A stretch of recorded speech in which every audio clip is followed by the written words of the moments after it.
My sister smiled as she handed me the soup. She said she'd made it special for me. The chef's testimony later revealed the truth. She'd specifically requested crab oil be added to my bowl. It wasn't the first time something like that happened. It just took me a while to notice. The restaurant was beautiful. Golden lighting, crystal chandeliers, the kind of place where reservations required a 3-month wait. This was supposed to be Sloane's night, her promotion to public relations director at Thorn Global. I was 28, an antique book conservator, someone more comfortable with paper desks than designer parties. Sloane had been beaming all evening. Perfect hair, perfect dress, the kind of smile that never quite reached her eyes. She'd been trying to get Marcus Thorne's attention all night. Marcus was the chairman, the one who'd signed her promotion. But instead of talking to her, he'd spent 20 minutes with me. We discussed ancient paper preservation. I watched Sloane's face during that conversation. The way her jaw tightened, the way her fingers curled. This was supposed to be her moment, and I was stealing it. When the soup arrived, Sloane leaned over. Her voice was soft. "Cicely, I asked the chef to add something special to yours," she said. "I know you find rich food overwhelming sometimes. I thought this would make it easier for you to eat. I should have known better. I'm cautious by nature. When you work with materials that are 400 years old, you learn to question everything. But this time, I trusted her. The truffle scent was overwhelming. It masked everything else. I took a small spoonful. For about 5 seconds, I thought she'd actually done something kind. Then my throat began to close. The reaction was immediate. My throat constricted. My lips swelled. My skin erupted in hives. I tried to stand, but my legs wouldn't support me. I fell from my chair, hitting the carpet hard. I couldn't breathe. I couldn't speak. I could only make these horrible wheezing sounds. And through it all, I heard my sister laughing. Not nervous, not concerned, triumphant. "See?" she said, her voice carrying across the room. "She's eating mushrooms and pretending to be allergic to crab. This year's Oscar goes to Sage Crane." There was uncertain laughter from some guests. Others looked uncomfortable. "Come on, Sage," Sloane continued, walking closer. "You can drop the act now. You've got everyone's attention. Isn't that what you wanted? To make my special night all about you?" I tried to look at her, tried to make her see that this wasn't an act, that I was dying. But my vision was starting to tunnel. Black spots danced at the edges of my sight. This is how it ends, I thought. Killed by my own sister at a dinner party, while everyone watches and thinks it's a joke. But Marcus Thorne was already there. Before I'd even fully hit the floor, he dropped to his knees beside me. He had an EpiPen in his hand. His daughter also has a shellfish allergy. He knows what anaphylaxis looks like. "Move," he shouted. "Someone call an ambulance." "No." He pulled the cap off the EpiPen and jabbed it into my thigh, right through my dress. I felt the rush of epinephrine flooding my system. The crushing pressure on my throat eased just slightly, just enough for me to drag in a thin, whistling breath. "Ambulance," Marcus shouted again. "Call emergency services right now." The restaurant manager was already on his phone. A waiter ran to get the first aid kit. Marcus looked down at me. "Stay with me," he said. "The ambulance is coming. You're going to make it." While everyone was panicking, I saw Sloane's face change. The smug satisfaction drained away. Her smile faltered. She looked at Marcus kneeling beside me. She looked at the EpiPen in his hand. She looked at the way my lips had swollen to twice their normal size. She was beginning to realize that her prank had gone much, much further than she'd intended. "I didn't think," she stammered, backing up a step. My mother rushed over, her face pale. "What happened? What's wrong with her?" "She's having anaphylactic shock," Marcus said sharply. "Someone put shellfish in our food. This isn't a joke. Without this epinephrine, she would be dead in minutes." My father looked at the soup bowl, then at Sloane. I saw the moment comprehension dawned on his face. "Sloane," he said slowly, "what did you do?" "Nothing," Sloane said quickly. "I just asked for mushroom soup. There wasn't supposed to be any crab in it." But before she could continue her denial, the waiter appeared. "Miss Sloane," he said hesitantly, "do you want me to clear the table? You asked me to have everything ready to clean up after." "Not now," Sloane snapped. That was when the adrenaline hit me properly. The epinephrine was doing its job, and with that strength came absolute clarity. I reached out and grabbed Marcus Thorne's wrist with surprising force. I couldn't speak yet. My throat was still too swollen, but I could communicate. I pointed at the soup bowl with my free hand. Then I made a fist and held it up. It was the universal sign for keep or preserve. Marcus understood immediately. He was a billionaire. He'd built an empire on his ability to read situations. He could act decisively. "No one touches that soup," he roared. "Security, seal this table. This is a crime scene." The restaurant security guards immediately sprang into action. They formed a barrier around the table. "Mr. Thorne," Sloan said, forcing a laugh. "Isn't that a bit dramatic?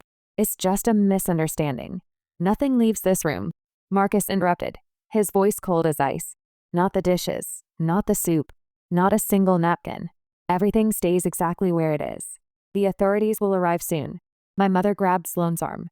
"Tell me you didn't do this on purpose," she whispered urgently. "Tell me this was an accident." Sloane opened her mouth to answer, but no sound came out. Her face had gone sheet white. I lay on the floor, still holding Marcus's wrist. I had used my last bit of strength to preserve the most important evidence. The soup that nearly killed me. The proof of what my sister had done. That was when Chef Bennett burst into the VIP room. He'd been in the kitchen when the waiter informed him about the medical emergency. "Miss Sloane," he said, his face flushed with distress. "The waiter just told me what happened. But I don't understand. You requested the crab fat oil yourself. You asked me to add it to the truffle soup. You said it was your special request." A tense hush cut through the chaos. Every eye turned to Sloane. "You said you liked it," Chef Bennett continued. "You said it would be novel and unexpected. I thought you wanted to try it." The waiter stepped forward, and Miss Sloane signaled for me to place that specific bowl in front of Miss Sage. He added quietly. "I remember because you made very clear eye contact with me." You pointed to her seat. Silence. Complete, suffocating silence. I lay on the floor. The paramedics had placed an oxygen mask over my face. I watched my family's illusions collapse in real time. My father's face had gone gray. My mother's hand flew to her mouth.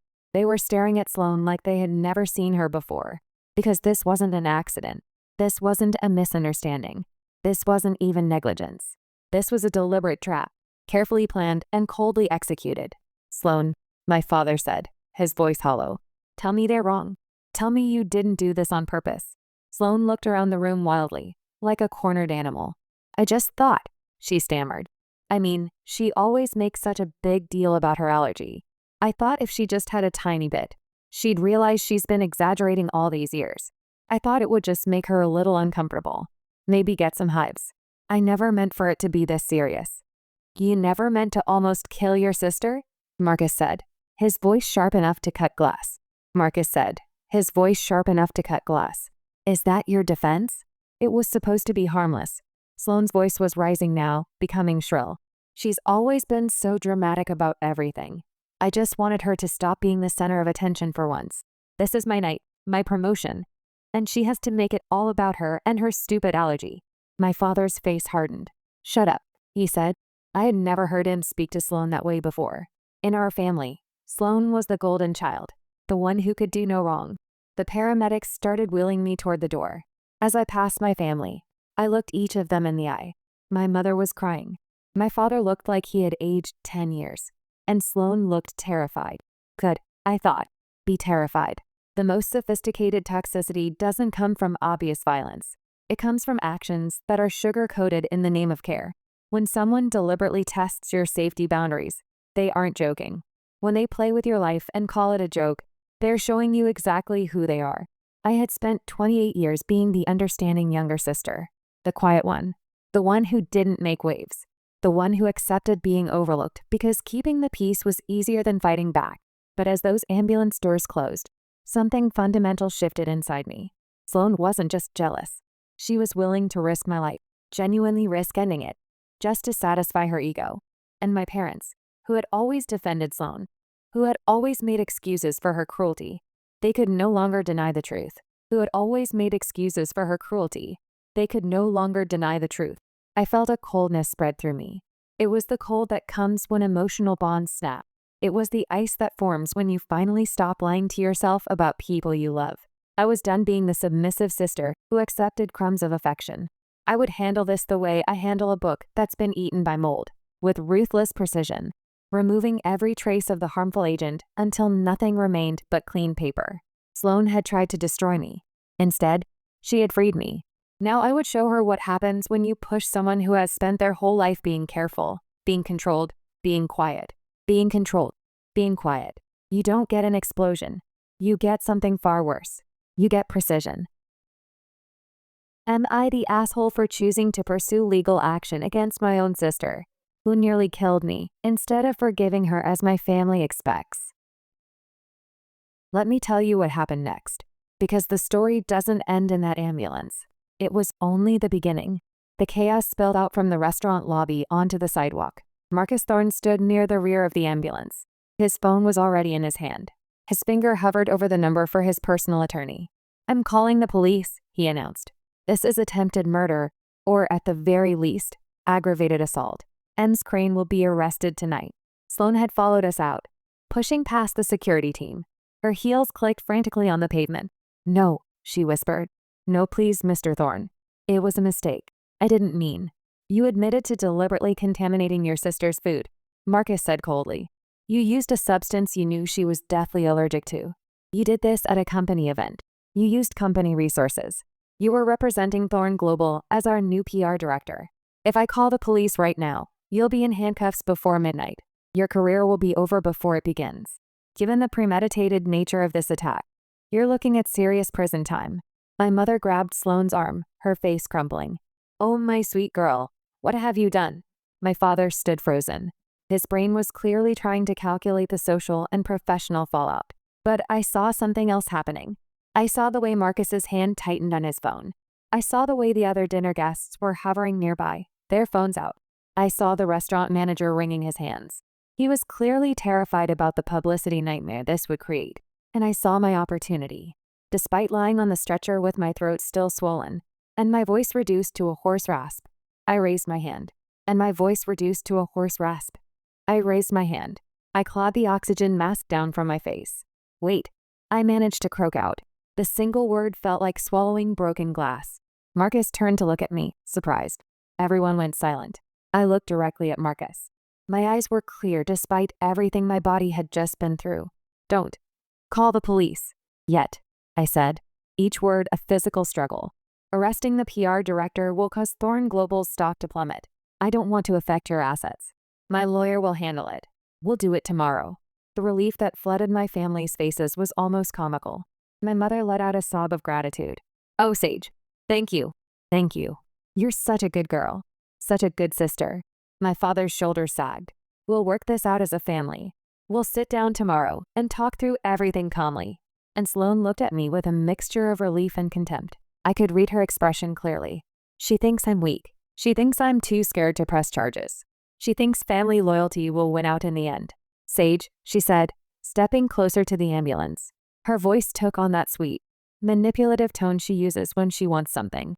"I know you're upset right now, and you have every right to be. But we're sisters. We're family. We can work through this together. Maybe some therapy. Some family counseling." I held up my hand to stop her. When I spoke again, my voice was a breathless whisper, but crystal clear. "My lawyer will contact you with the terms." "Terms?" Sloan blinked, confused. "For the settlement," I clarified, fighting the urge to cough. "You're going to pay. For what you did. Every penny." Her face hardened. "You're going to sue me? Your own sister? Would you prefer prison?" I asked simply. 8 years? State facility? Or a civil settlement? Your choice." Marcus looked at me with something like approval in his eyes. "Your lawyer should call my office as well," he said. "I'll make sure Chef Bennett and the waiter provide full statements about what happened tonight. Thorne Global will cooperate completely with any legal proceedings." "Thank you," I whispered. "Don't thank me," Marcus said quietly. "You saved yourself tonight. Preserving that evidence was smart. Most people in your situation would have been too panicked to think clearly." "I work with fragile things," I said, finally allowing the paramedic to replace the mask. "I know how to protect them." As the ambulance doors started to close, I took one last look at my family standing on the sidewalk. They thought I had shown mercy. They thought I had chosen family over justice. They thought I was still the same quiet, accommodating Sage. They thought I always put their needs before my own. They were wrong. I needed time. Time to build an airtight case. Time to let them relax their guard.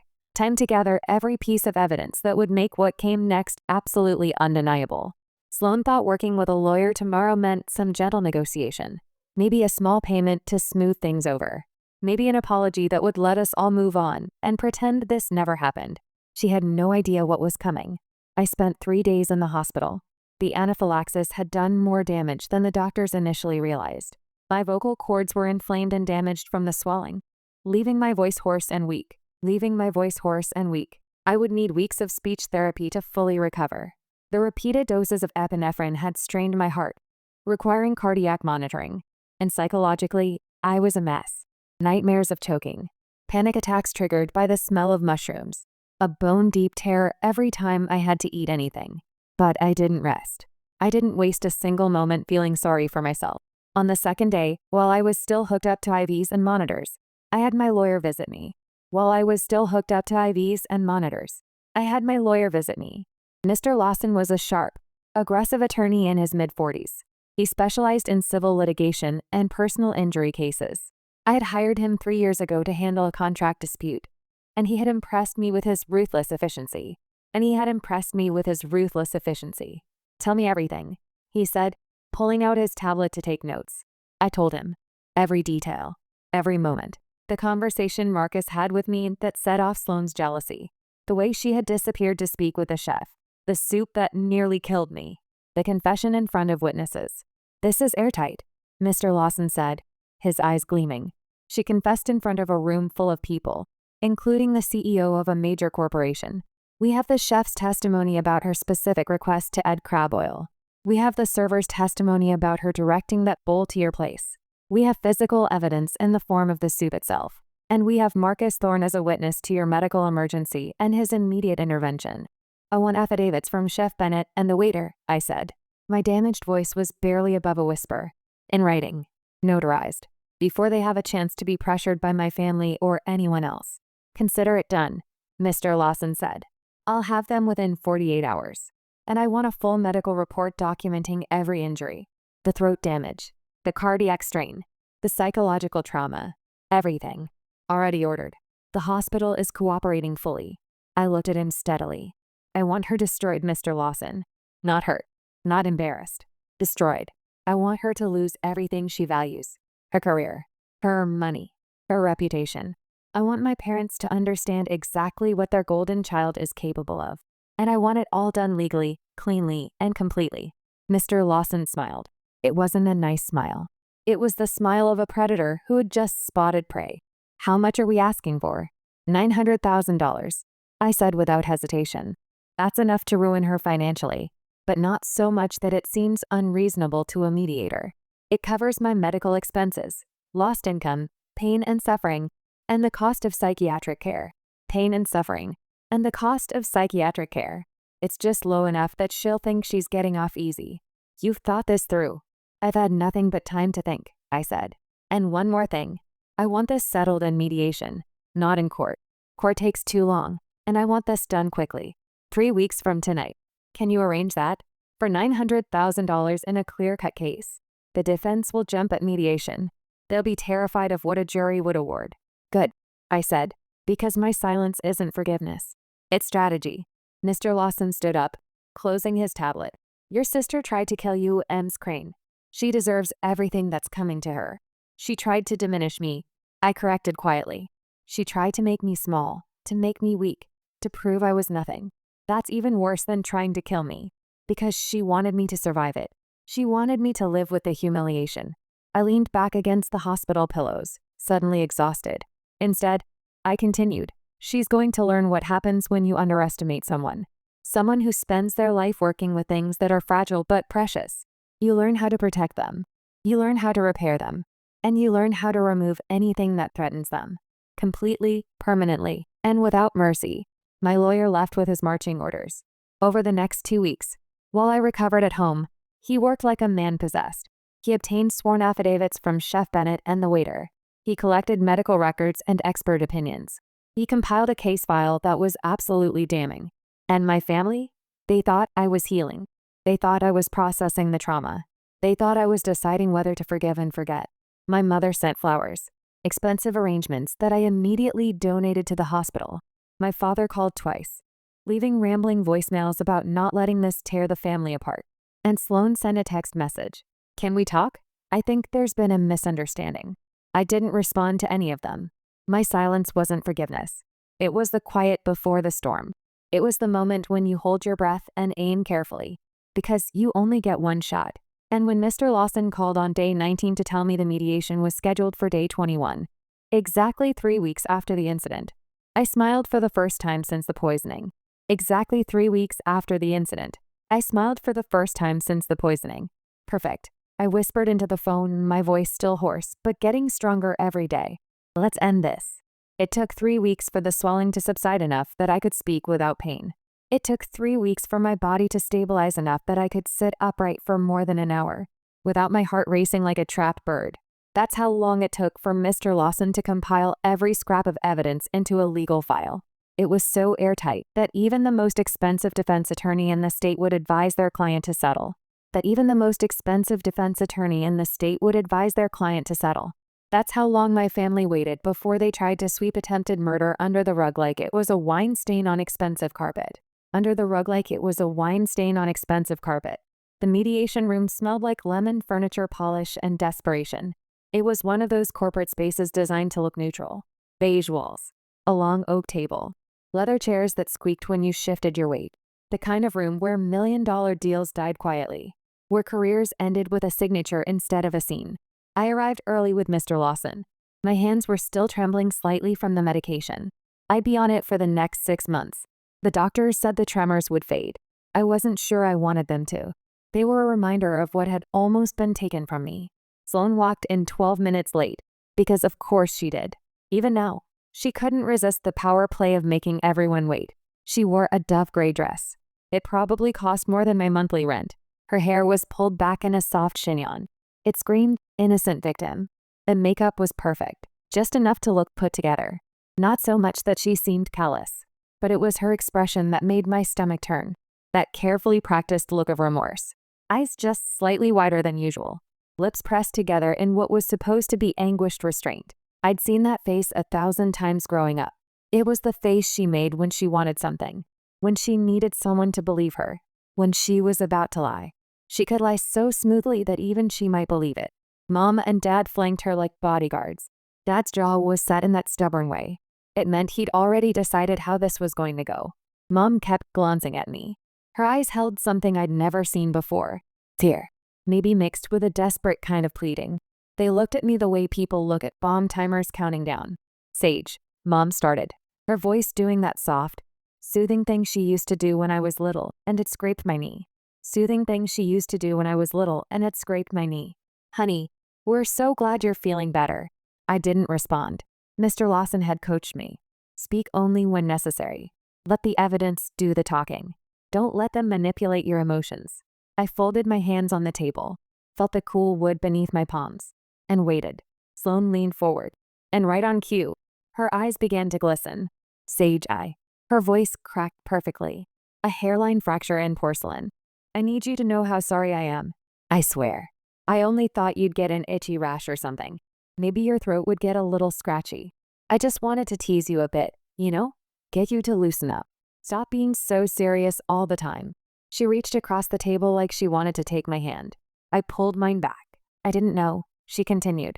And now there were actual tears. Impressive, really. I didn't know you would almost die. If I'd known, I never would have. Stop. The word came out harder than I intended, sharp enough that everyone flinched. My mother jumped in immediately, her own version of damage control. Sage, please. Your sister made a mistake, a terrible mistake, but she didn't mean for things to go this far. After all, she didn't think it would be this bad. Can't you just let it go? Let it go. As if my sister hadn't watched me convulse on a restaurant floor, as if she hadn't put crab fat oil into my soup, as if she hadn't sat there, wine glass in hand, waiting to see what would happen, as if I didn't think it would be this bad, was somehow a defense for poisoning someone. Dad cleared his throat, his voice taking on that paternal weight that used to make me fall in line as a kid. Sage, I know you're angry. You have every right to be. But at the end of the day, no matter what happens, we are your only family, aren't we? Family forgives. Family moves forward. Something inside me cracked, but not the way they wanted. I felt it in my chest. That final tether snapping clean. The obligation. The guilt. The desperate childhood wish that someday they'd choose me first. All of it fell away like dead weight. My voice came out shaking, but not from weakness. From rage. From grief. from the sudden, dizzying clarity of someone who just stepped out of a burning building and could finally see the sky. Dizzying clarity of someone who just stepped out of a burning building and could finally see the sky. No, I said. I don't want a family like this. I looked at each of them in turn. Sloan with her designer victimhood. Mom with her enabler's desperation. Dad with his patriarch's entitlement. I absolutely will not let it go. The silence that followed was so complete I could hear the wall clock ticking. Mr. Lawson chose that moment to open his briefcase. The snap of the lock sounded like a judge's gavel. Miss Crane, Mr. Lawson said, addressing Sloan with the kind of clinical coldness that made it clear there were no diminutives here. Addressing Sloan with a kind of clinical coldness that made it clear there were no diminutives here. No sisterly nicknames. No family ties that would soften what came next. You are a PR director. You've built a career on understanding optics, on manipulating narratives, on knowing exactly how actions will be perceived. He pulled out a document, slid it across the table, which means you are smart enough to know the boundary between a prank and attempted manslaughter. Sloan's face went white. That's not I didn't. We have testimony from Chef Bennett. He confirms that you specifically requested crab fat oil be added to your sister's soup. Mr. Lawson's voice never rose. Mr. Lawson's voice never rose, never wavered. We have testimony from the waiter. He confirms that you personally ensured the soup went to your sister's place setting. We have toxicology reports. They confirm the presence of shellfish proteins in Miss Sage Crane's system.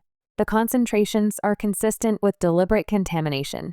He pulled out another document, then another. We have your text messages to Chef Bennett. They're from 3 days before the dinner. You asked about ingredients that could cause a reaction. We have your internet search history. How much shellfish causes allergic reaction? Can you hide crab oil in soup? Symptoms of severe allergic reaction. Each piece of evidence landed like a stone in still water, ripples spreading outward. This was premeditated, Mr. Lawson said, which elevates it beyond reckless endangerment. The DA's office has indicated they would pursue charges of aggravated assault with intent to cause grievous bodily harm. Given the evidence of planning, you're looking at 8 years. 8 years in a state correctional facility. The color drained from my parents' faces. Sloan started shaking her head. Fast, frantic. No, that's not. I didn't mean. Alternatively, Mr. Lawson continued, his tone shifting just slightly, like a door opening a crack. My client is willing to settle this matter civilly. We will forego criminal prosecution in exchange for full compensation for medical expenses, pain and suffering, emotional distress, and punitive damages. Dad found his voice. How much? Mr. Lawson looked at me. I gave him the smallest nod. $900,000. The number hung in the air like a guillotine blade. That's insane. Sloan's careful composure shattered completely. I don't have that kind of money. Nobody our age has that kind of. You have a 2-bedroom apartment in Riverside Heights, valued at approximately $400,000. Mr. Lawson recited without looking at notes. Valued at approximately $400,000. Mr. Lawson recited without looking at notes. You have jewelry, a vehicle, investment accounts. Your parents have retirement funds, home equity. He leaned forward.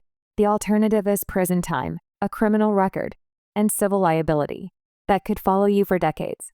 This settlement includes a comprehensive release of liability. It includes a non-disclosure agreement that protects your reputation. You get to keep your freedom. You get to keep whatever dignity you have left. Mom's hand flew to her mouth. Dad stared at the table like the wood grain might rearrange itself into a solution. Sloan looked at me. Really looked at me. Maybe for the first time in our lives. I saw the moment she understood. This wasn't her baby sister anymore. This wasn't the girl who'd swallow every slight. This wasn't the girl who'd make herself smaller so Sloan could shine brighter. This was someone who'd nearly died.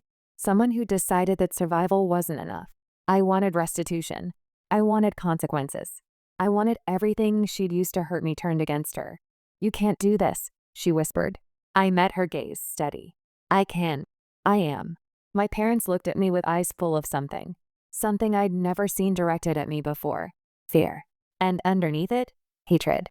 The kind of hatred you reserve for someone who's broken the unspoken rules. Someone who's refused to play their assigned role. I looked away. Their opinions didn't matter anymore. In that moment, I remembered something my mentor had told me years ago, when I was first learning book conservation. What cannot be repaired must be removed. lest it destroy what remains. I'd always thought he was talking about acid damage on paper, about mold that had eaten too deep into the fibers. But now, sitting in that beige room, watching my family's faces collapse, I understood. He wasn't just talking about books. Some relationships cannot be repaired. Some bonds are too toxic to save. The only way to protect what remains is to remove the harmful element completely. What remains? Yourself, your peace, your future. It took 45 minutes of negotiation, of my father trying to argue the amount down, of my mother crying, of Sloan alternating between rage and desperation. But in the end, the math was simple. $900,000 or 8 years in prison. They signed. I watched Sloan's handshake as she put pen to paper. I watched the careful signature. It had probably graced 1,000 PR documents. Now it was binding her to financial ruin. I watched my parents sign as co-guarantors. Their retirement security was traded for their golden child's freedom. When it was done, when the papers were collected and the terms were set, Sloan looked at me one last time. Sloan looked at me one last time. Full payment within 90 days. The first installment due in 2 weeks. "I'm your sister," she said, voice hollow. "No," I replied, standing up, gathering my coat. "You were someone who tried to kill me. There's a difference." I walked out of that beige room, out of that building, into afternoon sunlight that felt like absolution. Into afternoon sunlight that felt like absolution. Behind me, I heard my mother crying. I heard my father's voice, angry now, saying my name like a curse. I didn't look back. The seasons had barely changed before news reached me. A former colleague who kept tabs on industry gossip told me Sloan Crane was unemployed. The PR firm had let her go quietly, citing restructuring. But everyone knew the truth. Word travels fast in professional circles, especially when it involves someone who'd burned as bright and as publicly as Sloan had. The whispers followed her. Unstable. Liability. That girl who poisoned her sister. She'd sold the Riverside Heights apartment at a loss. Desperate for quick cash. The jewelry went to a consignment shop. The car, leased, was returned. My parents had withdrawn their entire pension fund and taken out a second mortgage on their house to make up the difference. On their house to make up the difference. The first payment had cleared. Then the second. Each one a chunk of the life Sloan had built on the foundation of everyone else's diminishment. I learned later, months later, from that same gossipy colleague, there was an engagement party. One of Sloan's old high school friends was having it. Someone who didn't run in PR circles. Someone who hadn't heard the stories. Sloan showed up in a borrowed dress. Desperation hidden behind that same practiced smile. She'd found him at the cocktail hour. Richard. Something or other. Old money. Divorced. Lonely enough to be charmed by a beautiful woman who laughed at his jokes. It was classic Sloan, really. She'd always known how to read people. How to become exactly what they wanted. For 2 months, she played the role perfectly. She let him wine and dine her. She moved into his penthouse apartment in the financial district. She started posting carefully curated photos on social media. "Look at me. I'm back. I'm fine. I'm better than ever." But you can't hide who you are forever. Eventually, the mask slips. He caught her lying about something small. Where she'd gone to college, maybe. Or what she'd done for work. One lie unraveled into another. And another. Until he did what any sensible person would do. He started digging. What he found was the truth. Not the sanitized version Sloan had tried to sell, but the real story. A woman who'd poisoned her sister. A woman who'd been sued into financial oblivion. A woman who'd do anything, hurt anyone, to claw her way back to the top. He kicked her out, not dramatically. From what I heard, just coldly, efficiently. He had his assistant pack her things. He left them in the lobby. He changed the locks. The same way you'd remove any other threat from your life. Last I heard, Sloan was working for a telemarketing company. It was in a strip mall across town. 40 hours a week in a fluorescent lit room. Reading scripts to people who hung up on her. Making $12 an hour. Sometimes I wondered if she thought about that dinner party. If she lay awake at night. In whatever cheap apartment she could afford now. Thinking about the moment she'd decided that hurting me was worth the risk. I hoped she did. 1 year after the night I nearly died, I stood in my library. My library. The words still felt surreal, even after months of saying them. The building was a converted warehouse in the arts district. All exposed brick and enormous windows. They let in cascading sheets of natural light. The air smelled like old paper and lemon oil. That particular perfume of preserved history. Rows of custom-built shelves lined the walls. Each one held volumes in various states of restoration. Some were pristine, waiting to be cataloged. Others were works in progress. Spines carefully separated from text blocks. Pages laid flat under weights. Acid damage being painstakingly reversed with specialized solutions. This was my company, Crane Conservation and Restoration. I'd almost used a different last name. I wanted to shed that final connection to my family. But Mr. Lawson had advised against it. Own it, he'd said. You're not the one who should be ashamed. The settlement money had been the seed. $900,000. Minus legal fees. Minus medical expenses. Minus the cost of therapy I'd needed to process what my own sister had done to me. What remained was enough to lease this space, buy equipment, hire 2 junior conservators, and establish a reputation. Hire 2 junior conservators, and establish a reputation. Turned out, nearly dying had made me something of a legend in certain circles. The book conservator who'd almost been murdered. The one who'd survived and built an empire. It was morbid, maybe, but I didn't mind. People remembered me. People hired me. And Marcus Thorne had opened doors. Doors I'd never imagined walking through. He'd visited a month after the mediation. He showed up at my tiny studio apartment with a contract already drawn up. 400 years of Thorne family documents, he'd said, simply. First editions, personal correspondence. I want you to preserve them. I'd asked why. Why trust me with something so valuable? His answer had been characteristically direct. Because you understand that some things are worth saving, and some things need to be cut out, like cancer. You know the difference. That contract alone was worth $200,000 a year. For the next 5 years. It had given me credibility. It attracted other high-net-worth clients. It allowed me to expand faster than I dreamed. Now, a year later, my company was valued at $2.5 million. I walked through the library, trailing my fingers along spines, feeling the texture of leather and cloth and vellum. Each book was a small universe, a preserved fragment of someone's thoughts, someone's world. Some were damaged when they came to me. Water stains, mold, pages eaten away by time and neglect and acid. I fixed them carefully, methodically, with patience and precision. I reversed the damage. I stabilized what could be saved. And when necessary, I made the hard decision to let go of what was too far gone. It was meditative work, solitary work, the kind of work that suited someone who'd learned that not all relationships could be repaired. Someone who'd learned that sometimes the healthiest thing you could do was seal away the toxic elements. And build something new. My junior conservators, Emily and David, were in the back room working on a collection of 18th century letters. I could hear Emily's soft humming, the rustle of tissue paper, the quiet industry of people who loved what they did. I'd built this, not with family money or family connections, but with the compensation for nearly being murdered.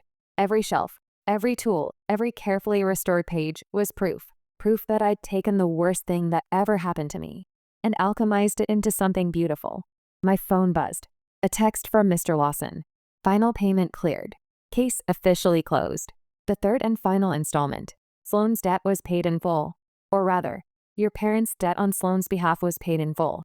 I stared at the message for a long moment, waiting to feel something. Triumph, maybe. Or closure. Instead, I just felt quiet. I walked to the window, looked out at the city. Somewhere out there, Sloane was probably sitting in a telemarketing cubicle, reading a script, being hung up on. My parents were probably in their mortgaged house, resenting me, telling each other I'd overreacted, that family should forgive. They were wrong, but it didn't matter anymore. Their opinions were like voices from a country I'd emigrated from. Distant, irrelevant, someone else's problem. I turned back to my library, to the restoration table where a 16th century manuscript waited for my attention. The pages were brittle, edges darkened with age, but the text was still legible, still valuable, still worth saving. I sat down, pulled on my cotton gloves, selected my tools with the precision of a surgeon. This was what I did now. I preserved what was precious. I eliminated harmful agents, whether they were acid on paper or toxicity in blood relations. I carefully opened the manuscript, began assessing the damage, planning the restoration. Outside, the afternoon sun slanted through the windows, illuminating dust motes that danced like golden snow. My life was whole now, brilliant, built on the ashes of the career of the sister who tried to kill me. And for the first time in 28 years, I was exactly where I needed to be.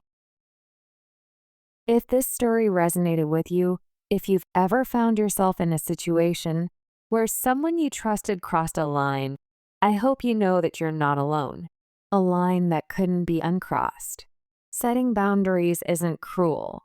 Protecting yourself isn't selfish. And sometimes, the most courageous thing you can do is walk away. Walk away from people who were supposed to love you, but chose to harm you instead. Thank you for listening. Thank you for being part of this community, a community that values quiet strength over loud revenge, a community that understands that true justice comes not from destroying others, but from building a life that honors your own worth. If you'd like to hear more stories like this, please consider subscribing to this channel. We explore the quiet moments of courage, the boundaries we set, and the peace we find when we finally choose ourselves. Thank you.